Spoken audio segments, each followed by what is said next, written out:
Hey guys, and welcome back to my channel. So I'm very excited today because it is now September, which means that we are here for my August 2021 reading wrap-up.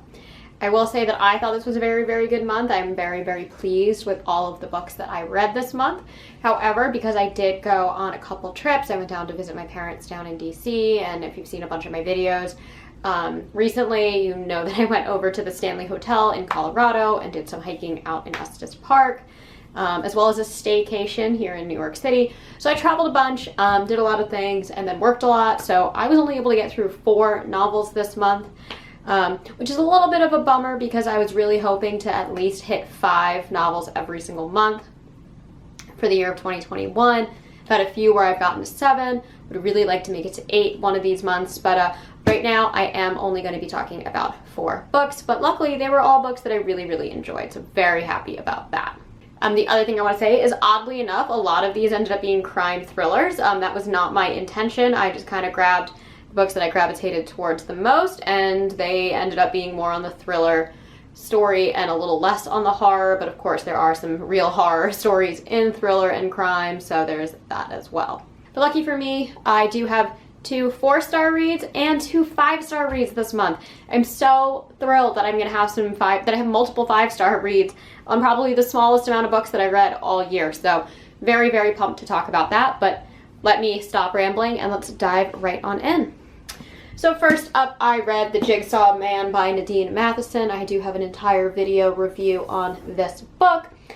This was a 4-star read for me. Again, I saw that Monty Reads and E-Town Bookworm read this. So I picked this up because they seemed to really, really love it, and I did really, really enjoy it. This is a crime thriller about a cop who is trying to catch the copycat of the killer that she put away 2 years ago. It is set in London, which means that the justice system and the police force are very different than the ones that we have in America, which makes this really, really interesting to read about. It's not going to be very like standard police protocol. You're not really going to get like a Detective Elliot Stabler of SVU fame in this kind of book. Yes, this book does focus heavily on the psychology of our serial killers as well as the psyche of our detectives, including our lead female detective, Miss Angelica Henley. Now, I really, really did enjoy the vast majority of this book. I thought it was cool. I thought it was original. It is very well put together, very nicely laid out, so you don't feel like you're getting gypped at the end by not quite knowing what happens. Yes, there is like a bit of a cliffhanger at the end of this that is definitely a plot device to continue this into a full-on series.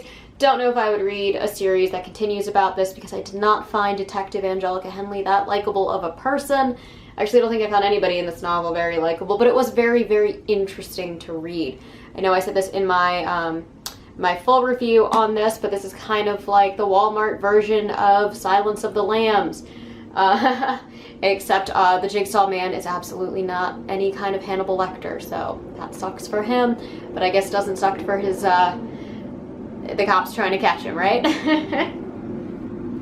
But yeah, so 4-star read. This is definitely a fun, unique thriller. Again, though, it is just a very straightforward kind of whodunit story, but told through the lens of a killer also going after his copycat alongside of a detective. Definitely a unique premise, but not filled with the most likable characters. But it's a very plot-driven book, so luckily that's all right. All right, next up, in preparation for going to the Stanley Hotel, I read Stephen King's sequel to The Shining, Dr. Sleep. I definitely will say that I put myself at a disadvantage when reading this because I did see Mike Flanagan's film before I read it. Why did I do that? Because, well, I love The Shining, and I really wanted to see a Mike Flanagan film. This is, that's a weird thing for me. I do typically try very, very, very hard never to watch any Stephen King adaptations until I have read the original source material. I did see the director's cut of Dr. Sleep, which apparently is the cut that you were supposed to watch several years ago, and I have watched it again since. And unfortunately, the film is very, very loyal to the book for about the first 2/3, I would say. So all of like the big twists and turns in the first 2/3 of the book, I knew were coming, which is a bummer because it would have been really cool to read this and not know anything that was going on beforehand. However, I will say the last third of the book does deviate heavily from the film, mainly because Flanagan was basically forced to work with the fact that it was a sequel to Kubrick's The Shining, which doesn't really pay much attention to the original Shining source material at all. So he did a very good job of balancing out the two storylines to create a very cohesive tale. But I will say that the last third of this book I do find far superior to Mike Flanagan's film version. I find it way more, it's more kind to Danny Torrance, along with a lot of the other characters that are very pivotal to this plot in a good way.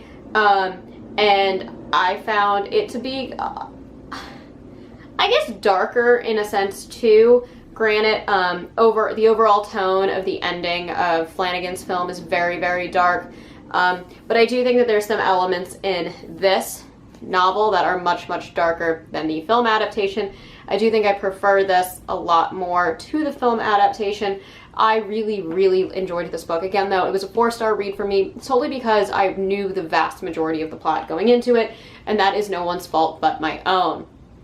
This is also Newer King. Newer King, I know, is very controversial for some people. I typically do tend to like Newer King quite a lot, but I am able to recognize that it is nowhere near as good as the stuff that he did in like the 70s, 80s, and 90s. The greats from those time periods, like the original Shining, Salem's Lot, Misery, The Stand, It, I do find far superior to this, which is another reason that this is a 4-star. I'm very, very hard on Stephen King. He is my favorite author of all time. So if this book had been, you know, not Stephen King, this could have garnered itself a 5-star read, but when you compare it to the great things that he's written prior to this, bumps it down to a 4. Awesome read though. Really, really loved it. All right, now we're going to get into our 5-star reads, guys. I'm very excited about this. This is Come With Me by Ronald Malfi. If you saw my most anticipated reads of 2021 video way back in January, this was on here. This was just delivered to me in my Nightworms package, so it is got a signed book plate right on in it. And I do adore Ronald Malfi. This is by far the darkest thing that I have ever read from Ronald Malfi. Definitely the most somber, definitely the most disturbing, definitely one of the most beautiful things I think he has ever written. I do have an entire review on this as well, which I will link up above, but I absolutely adore it. This is a crime thriller story mixed in with a ghost story, mixed in with a love story, mixed in with a lot of political commentary done in a very tasteful yet very tragic way. This is a book that was written as a coping mechanism for a tragedy that affected Malfi in his personal life and translates very, very beautifully into the text. I do think that this book is a very, very crucial book to go in blind to. Kind of like I'm thinking of ending things. The less you know, the more you will get out of reading this novel. Even the back of the book, I would read it to you, but it really tells you pretty much just the stuff that you're going to learn in the first, like, 10 pages of the story. I've never read anything like this. I've never read anything that handles these subject matters the way that Malfi does. Malfi is a king of taking horror cliches and turning them on their heads. He does that with zombies and with vampires, with coming of age stories. But this is his spin on ghosts, and I think it's a really, really unique spin on ghosts. I think it's a really cool, almost Kurt Vonnegut style way to look at life, and I absolutely adore it. Every single sentence in this book is deliberate. Even if it sounds like a throwaway, it does come back to haunt you later on in the story, and I think just the amount of detail and attention to everything that went into this book really elevates this novel. This is another novel where the last 10 pages are also probably the best 10 pages. There's so much that Malfi fits into the last final few moments in this book that just make it even better than I could have ever imagined it was going to be. I could gush about this for hours. I found this absolutely incredibly mind-bogglingly brilliant. 5 stars. If you have never read a Ronald Malfi book, pick this up. It will tear your heart out though. I mean, this book, it's gut-wrenching, but it's beautiful. I loved it. All right. And last but not least, in my same Nightworms package as Come With Me, we get Chasing the Boogeyman by Richard Shizmar. God, I hope I'm saying that guy's last name right. I'm so sorry if I'm not. This is a 5-star read from me. This is a 5-star read from me, and there's a lot of reasons why. I'm gonna say, I don't want to put any spoilers in here, but I'm gonna talk about something right now in this little mini review that could absolutely spoil part of this book for you. Not plot-wise, but just in general. So if you don't want to hear it, I suggest stopping this video right here and right now. This is the last book I'm going to talk about. This book is marketed. Here it is. Here you guys go, okay? This is your time to turn off your camera if you don't want to hear me say this. If you do, it's not a spoiler to the book. It's just, it might spoil the book for you. This book is marketed as a true crime story set in Maryland about a man who returns to his hometown in 1988 when a serial killer is wreaking havoc. He writes a book trying to basically internalize his own personal investigation and his feelings about living in a small town where people that he knew are actually being murdered by an unknown assailant. And they don't actually catch the villain until 2019, so he decided to revisit the novel in 2019 and finish it. It was originally published in 1990 and sold to people as an unfinished story about a real crime. That is the premise of this book. This book is fiction. I didn't realize this book was fiction until the last page, when I read the afterword from the author who said it was fiction, because it is marketed as true crime. I got Blair Witched, and I'm so happy about it. I'm so happy about it. I read this entire thing thinking this was real. I read this entire thing thinking this was real. There are crime photos. Every single chapter ends in crime photos. And I thought this was real. I was literally having this gut-wrenching moment reading this book, being like, oh my goodness, these poor families, these poor girls who are targeted, this town in fear, this is fake.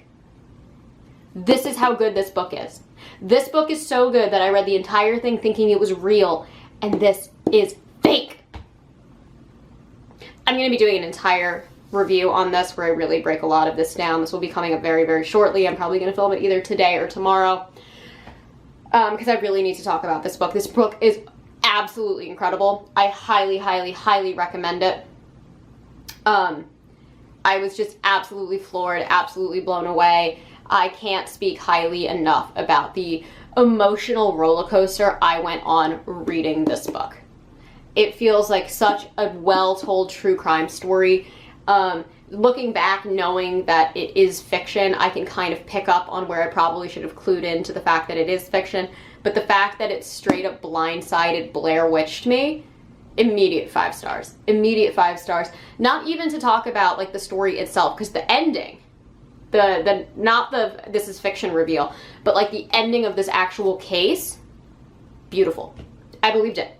I believed it so much. I fell so hard for this. I was like, holy shit, did not see that coming. Oh my god, it makes so much sense. Insane. Just another level of insane. I am so unbelievably pleased with this novel. Again, I will be doing a full review on this very, very soon.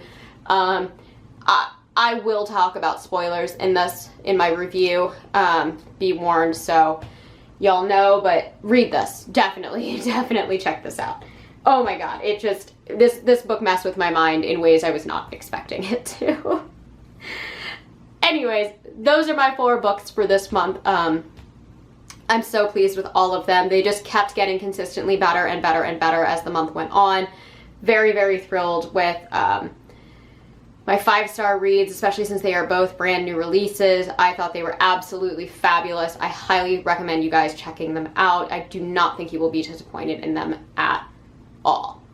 Anyways, as always, thank you guys so much for watching. I post every Monday and Thursdays, sometimes Saturdays, and if you enjoy these videos, hit the like and subscribe buttons down below. Helps me out a ton, and I will catch you all in the next one. Mwah.